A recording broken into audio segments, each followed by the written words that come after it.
Hi guys, this is a products review for the EZSync USB data cable for to use with the Abbott's Freestyle Lite glucose meter. So I'm going to go ahead and give you an overview on how to go ahead and set it up and use it. So we're going to do this live. So you saw here is the cable we have, and then inside here is an instructional card, and it tells you the first thing you need to do is go to this web address here, which I have already put in there, and make sure you're careful because it is case sensitive. So we have it online here, and the first thing I want to do is you're gonna scroll down to which software you're going to need. So to install the driver's software, I have a Windows device, so I went ahead and clicked it, and it's already, you can see it already downloaded it. So I'm going to go ahead and click it to execute.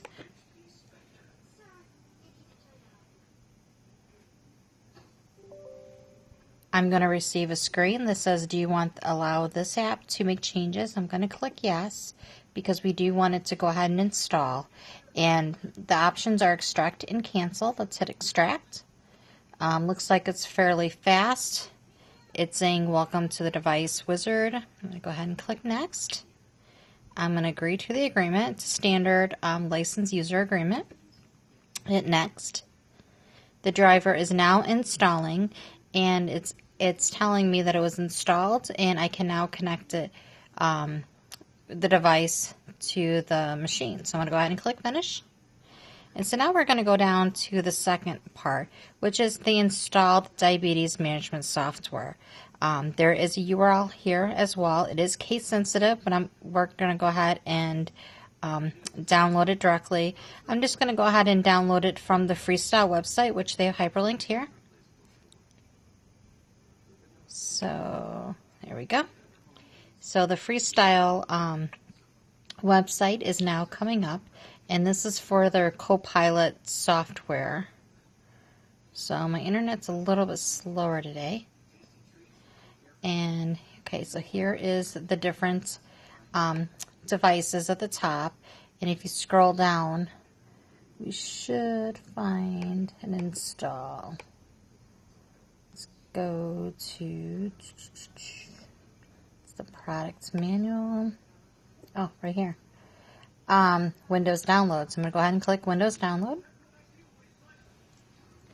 And down here at the bottom, it's downloading. You can see it is now complete. This is Copilot setup.exe. I'm going to go ahead and click it to initiate it.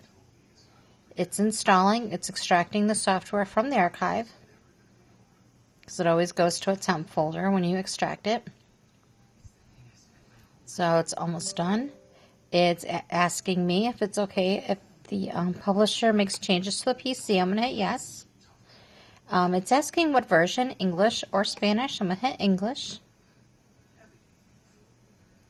And it's recommending that all Windows programs are closed prior to that. It's okay if they cancel, if they close mine. So I'm going to go ahead and hit I agree for the license agreement. Next. I'm going to confirm that I intentionally clicked confirm. Click next again, and now it says we're ready to go ahead and install. So I'm going to hit next, and it's going to make the necessary changes on here. So it's going through here. Okay, so I went ahead and opened the application, and it says that there's no devices connected. So I'm going to go ahead and take the stereo port of the cable, and I'm going to go ahead and plug it into the port here. So let me pause it real quick so I can plug that in. Okay, now you can see that it's plugged in. It does show PC on the display on the LCD screen, and I'm going to take the other end, which is the USB outlet, and I'm going to go ahead and plug this into the side of my laptop.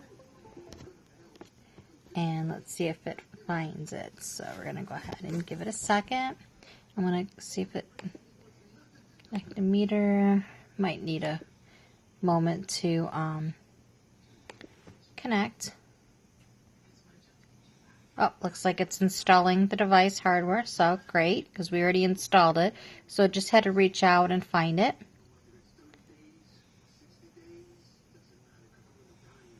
Okay. Just give it another minute.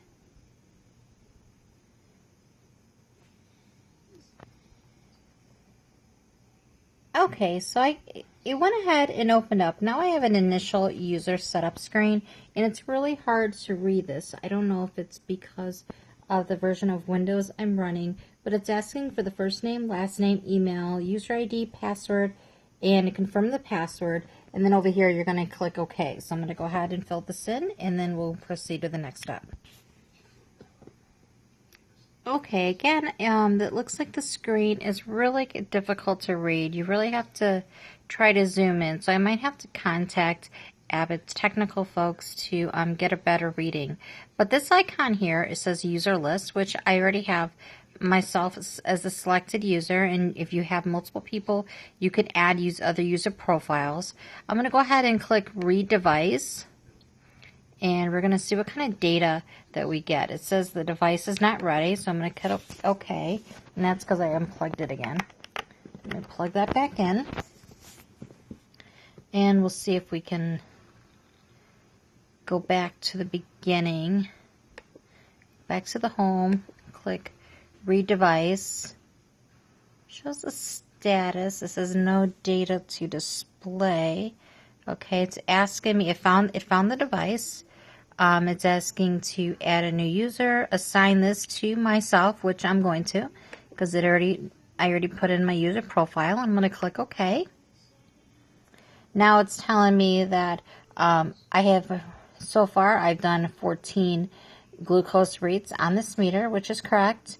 14 new glucose, and the new ketones, lab results, gives you different options here, and the rest, I don't know if you can really see that, there you go, are all zeros. So I'm going to go ahead and hit OK. And here it's going to give me a value. And so the first, let's see if I can, it's not going to let me zoom in. It looks like they're color coded. So I have one which is it's supposed to be like post dinner. I haven't actually eaten dinner yet. So the one where it says post dinner period, because I took it at 8:22, and it's reading out yellow because it only rang in at 80. So that one's kind of low for post dinner. Again, I did not eat dinner. It does not look like, oh, actually, it looks like if you double click it, you can go ahead and change that. So I can change that to pre-dinner, and then hit apply, and I hit OK. And you can see now it's more of like a reddish tan color, right? And so that's probably indicating that obviously I need to eat, which I do. And then let's see, let's find one where it was pretty high. I know I had one that was pretty high. So here's one that's, let's see, 122. Nope, that was late at night. That was at bed. Let's find one early in the morning. 6:43.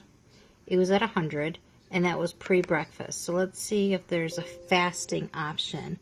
So if I change that, all I have is pre-breakfast. No fasting option, I don't think. Let's see. Nope, you have sleep, bedtime, post, pre-dinner, post-lunch, pre-lunch. Okay. Number of hours since last meal. I'm going to say that was probably greater than 4 hours. And that's if you want to put any comments in there. Then you're just going to go ahead and click apply and hit OK. And this one, you can see that it went ahead and highlighted this in red, and it shows my description. This is, it was greater than 4 hours since the last meal. So that does a really great job, and great for, you know, bringing this to your doctors and stuff, so they can really get a clear understanding of what your glucose levels are.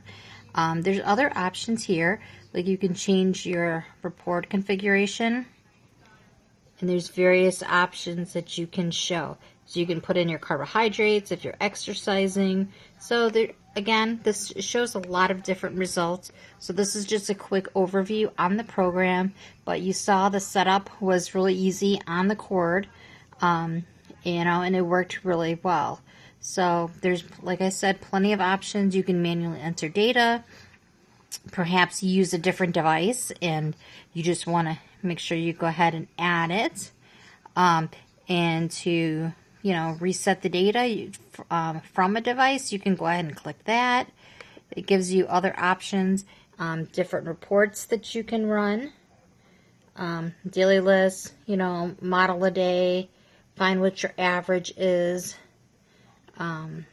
Just really a whole slew of different activities and logs that you can do as well. You can email a report, you can save a PDF.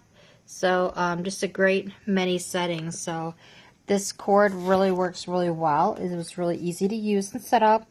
And once it's set up, you're good to go. All you need to do is just make sure that you follow the instruction card that's included to the T, and you shouldn't have any problems. They do give you an email address that you can contact if you're having any issues. But honestly, I don't have any issues with the cable itself. The only issues I'm having is with Abbott's program. So it's probably just some setting that I need to zoom in on and maybe update one of their drivers. But overall, it looks great. Thanks for watching. Bye.